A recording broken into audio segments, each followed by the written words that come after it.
कोकणाकडे जाण्यासाठी आणि यासाठी त्यांना तिकीट अवेलेबल व्हावेत यासाठी 2 खिडक्या अतिरिक्त ज्या आहेत त्याचं उद्घाटन आपण केलेलं आहे. कशा प्रकारे याचा फायदा कोकणवासियांना प्रवाशांना होणार आहे. आपणास माहित आहे की गौरी गणपती हा उत्सव कोकणवासियांच्या दृष्टीने खूप महत्वाचा असतो.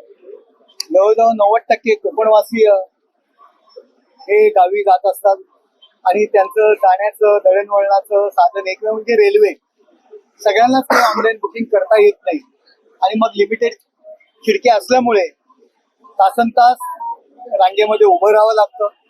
याकरता मी खासदार झाल्यापासून आपण 2 अतिरिक्त खिडक्या कोकणवासियांसाठी आपण रेल्वे तिकीट बुकिंगसाठी आपण सुरू करतो आणि आज सुद्धा त्या सुरू केलेल्या आहेत.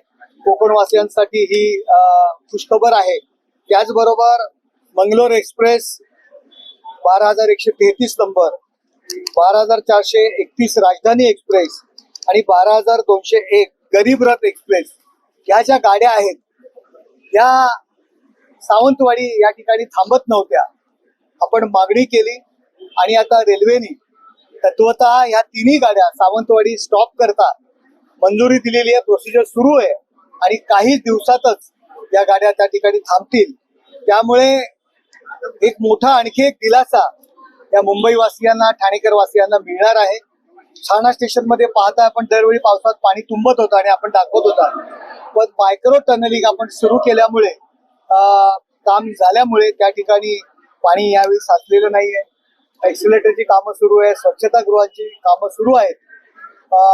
वाशी रेल्वे हे सुद्धा काम कोणी करायचं, सिडकोनी करायचं का रेल्वेनी करायचं, 2008 पासून हा प्रश्न जो प्रलंबित होता तोही आपण संपवलेला आहे आणि रेल्वेने ती सर्व स्टेशन ताब्यात घ्यायला सुरुवात केलेली आहे. कामं सध्या दोघंही करतायत. वाशी रेल्वे या ठिकाणी खूप गैरसोयी आहेत, पण काही दिवसात या सिडको आणि जो रेल्वेचा असमन्वय होता त्यामुळे कामं होत नव्हती. या ठिकाणी सुद्धा आता कामं सुरू होतील. जास्तीत जास्त सुविधा कोकणवासियांना देण्याच्या दृष्टीने आम्ही काम करतो. सर मात्र अतिरिक्त खिडक्या करून देखील काही कोकणवासियांना जे आहे रांगेत तात्काळात उभं राहावं लागतं, मात्र ते तात्काळात उभं राहून देखील त्यांना तिकीट मिळत नाहीत. यांच्यासाठी काही विशेष रेल्वे सेवांची आपण मागणी पण कोकण वासियांकरता गणेशोत्सवामध्ये अतिरिक्त गाड्या सुद्धा आपण मागणी करतोय आणि तशा अतिरिक्त गाड्या सुद्धा आपण अनेक गाड्या त्यावेळी आपण सोडतोय की जेणेकरून नागरिकांना आणि प्रवाशांना त्याचा लाभ होईल. सर मेमो जी गाडी होत चाललेली आहे, कोकणवासियांचं म्हणणं आहे की ठाणा स्थानक मार्गातून ही गाडी सावंतवाडी या ठिकाणी टर्मिनल होण्याची गरज आहे. त्या दृष्टीने जर ते एकदा टर्मिनल झालं की अनेक गाड्या आपल्याला सोडता येतील. ठाणा स्टेशनवरनं गाडी सोडण्याच्या मागण्या आहेत, परंतु ठाणा स्टेशन एवढं ओव्हरपॅक झालेलं आहे. अतिरिक्त लाईन, अतिरिक्त कारशेड या सर्व गोष्टींची कमतरता आहे. आणखी जागा उपलब्ध नाहीये आणि ठाणे आणि मुलुंड दरम्यानचं नवीन स्टेशन सुरू झालं की आपल्याला तो मार्ग सुद्धा काढता येईल आणि अतिरिक्त गाड्या आपल्याला सोडता येईल. कारण अतिरिक्त गाडी सोडणं हा फक्त विषय नसतो, तर त्याला कारशेड आणि या सगळ्या गोष्टींची गरज असते. सावंतवाडीचं टर्मिनल सुरू झालं तर त्या ठिकाणी गाडीत पाणी भरणं, स्वच्छता करणं, पार्किंग करणं या गोष्टी सावंतवाडी टर्मिनल नसल्यामुळे शक्य होत नाहीयेत आणि त्यामुळे अतिरिक्त वेगळ्या स्पेशल गाड्या सोडायला थोड्याशा अडचणी येतात. त्या सुद्धा दूर करण्याचा आम्ही प्रयत्न करतो. संजय राऊत यांनी टीका केलेली आहे. धर्मेंद्र आनंद यांच्या नावाने एक्सप्रेस कोकणवासियांनी ठाण्यातनं सुरू करावी अशी मागणी कोकणवासियांनी केलेली आहे. संघटना मागणी रास्त आहे. आपण तशा पद्धतीची मागणी सुद्धा आपण रेल्वे मंत्र्यांकडे केलेली आहे, परंतु कारशेड आणि याची व्यवस्था सुरू झाली तरच आपल्याला ठाण्यापासून गाडी सोडता येईल. नवीन स्टेशनची सुद्धा आपण वाट पाहतोय. नवीन स्टेशनचं काम दोन्ही बाजूचं काम सुरू झालेलं आहे.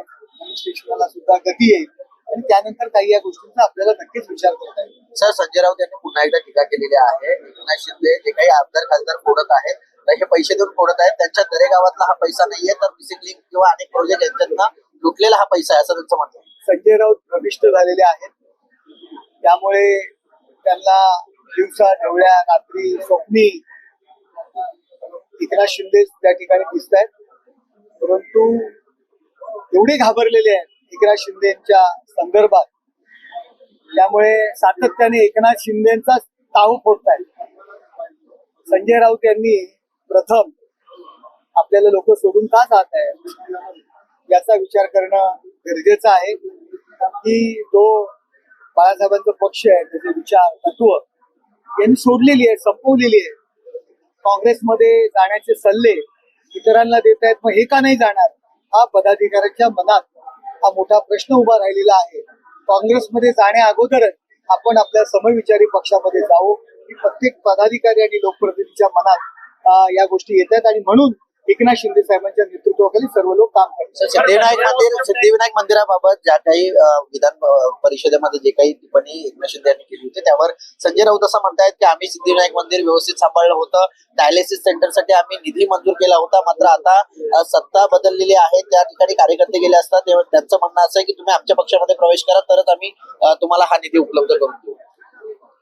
हे बघा संजय राऊत, मी तुम्हाला नेहमीच म्हणतोय की एकनाथ शिंदेवरती चुकीचे आरोप करणं हा त्यांचा एकमेव धंदा आहे.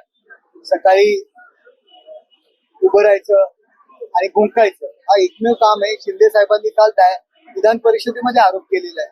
नसेल तर स्पष्टीकरण द्या. साहेबांनी आरोप केलेला आहे, जो आरोप ज्या टीका टिप्पणी एकनाथ शिंदे साहेबांनी नाही केलेले. आता जे त्यांचे मित्रपक्ष आहेत त्या मित्रपक्षातल्या सवंगड्यांनी हे आरोप केले होते, त्या स्पष्टीकरण. ते होते सवंगडी चुकले होते हे तुम्ही म्हणा ना, तुम्ही स्पष्टीकरण द्या. केवळ चुकीच्या गोष्टींच्या वल्गना करू नका. देवेंद्र फडणवीस यांच्यानंतर चंद्रशेखर बावनकुळे हे मुख्यमंत्री पदाचा चेहरा दिसत आहेत. एकनाथ शिंदे हे पुन्हा मुख्यमंत्री होणार नाही असं संजय राऊत. संजय राऊत यांनी कोण मुख्यमंत्री होईल याची काळजी करण्यापेक्षा पुन्हा स्वतः खासदार कसे बनतील याची काळजी त्यांना आहे आणि त्यामुळे ही सर्व वक्तव्य येत आहेत त्यांच्याकडून. त्यांना मला असं कळलेलं की त्यांच्याकडे तर संख्या नाही राज्यसभेवर निवडून येण्या इतपत, परंतु राहुल गांधी यांनी त्यांना शब्द दिलेला आहे की शरद पवारांचा पक्ष जर तुम्ही काँग्रेसमध्ये विलीन केलात तर तुम्हाला आम्ही राज्यसभेची खासदारकी देऊ. आणि याकरता त्यांनी पवार साहेबांना सल्ला दिलेला, सूचना केलेली आहे की तुम्ही काँग्रेसमध्ये विलीन व्हा. सुपारी वाजवण्याचं काम ते करतायत. सर, पुन्हा एकदा फोटो व्हायरल झालेले आहेत. ऑपरेशन टायगर पुन्हा एकदा सुरू होणार आहे, काय सांगाल या संदर्भात? मी तुम्हाला सांगतोय ना की आगे आगे देखो होता है क्या.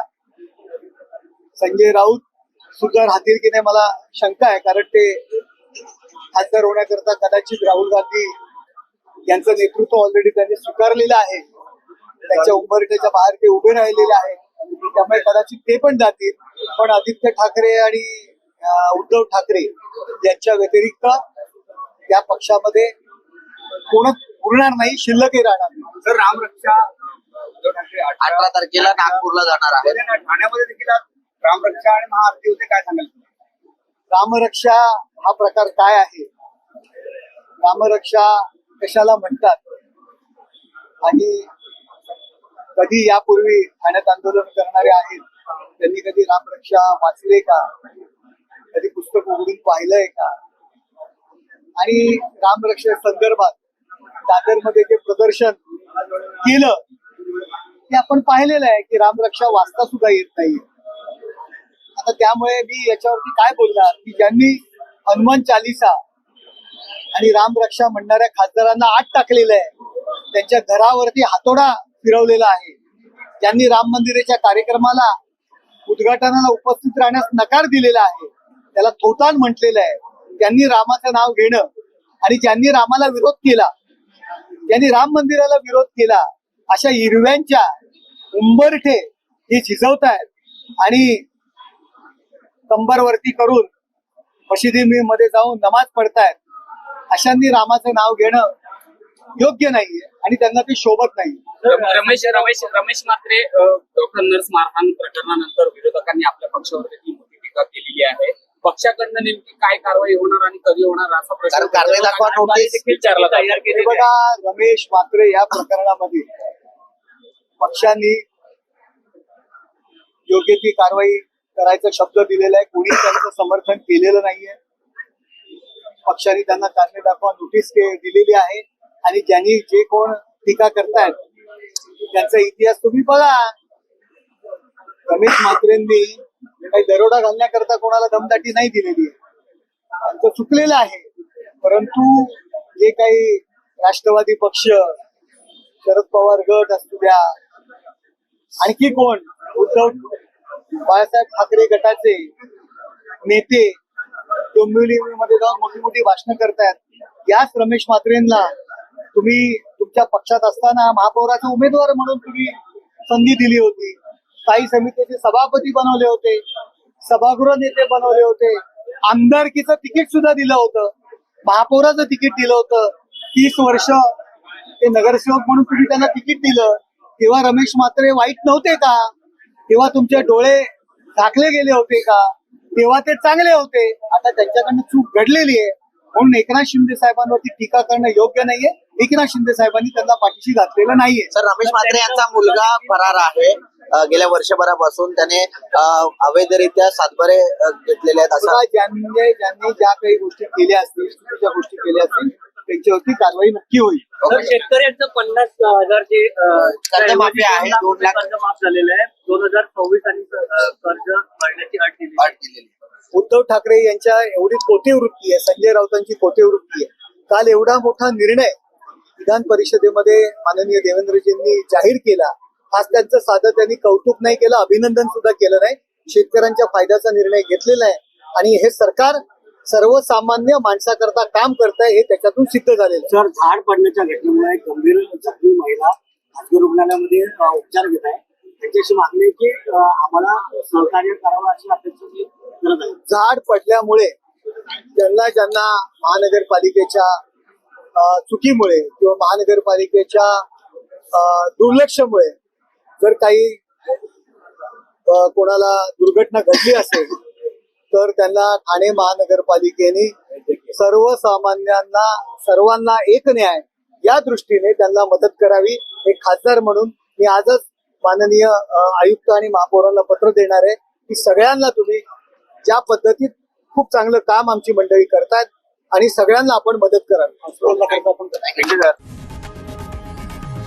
लोकशाही मराठी ऐका, पहा, जागरूक रहा.